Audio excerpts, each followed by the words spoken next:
Affidavits to back Mincey story found. The Atlanta Georgian, Sunday, July 13, 1913. Attorney Leavitt declares tale that Conley admitted killing girl will stand test. NEWT Lee still held in jail. Solicitor General Hugh Dorsey promises to present a bill against him as suspect.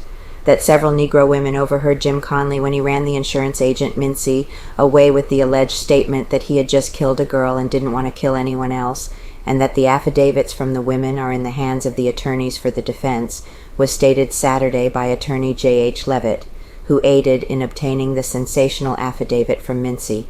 Attorney Leavitt defended the character of the man who made the affidavit and denied emphatically that Mincey even asked about the money he would receive as a witness, except whether his railroad fare would be paid if he were out of the city, explains Duke's doubts.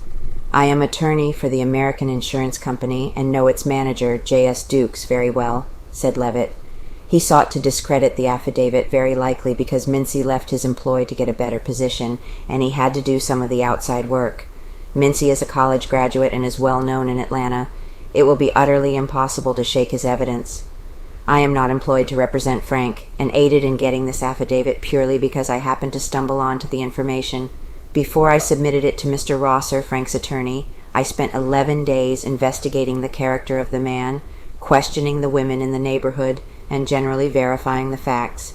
When I turned it over to him, I was convinced of its absolute truth and that it would stand the acid test. Habeas corpus fight fails. Habeas corpus proceedings to release NEWT Lee collapsed in the court of Judge Ellis Saturday morning. By agreement, Bernard L. Chappell, representing Lee, withdrew his application for a habeas corpus. Solicitor Dorsey promised to present a bill against Lee as a suspect in the Fagan murder case with the expectation that a no bill would be returned.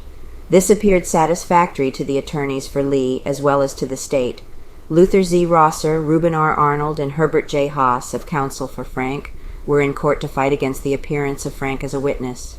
William M. Smith represented Conley, one of the witnesses subpoenaed. Conley gets third degree.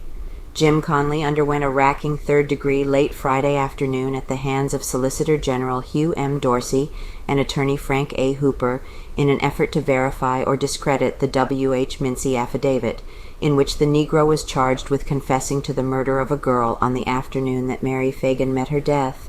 The grilling of nearly 4 hours followed the Georgian's publication of the details of Mincey's accusations and was undertaken with the utmost secrecy, an attempt being made to avoid knowledge of the sweating becoming public by taking Conley to the commissioner's room on the second floor of the police station by a circuitous route.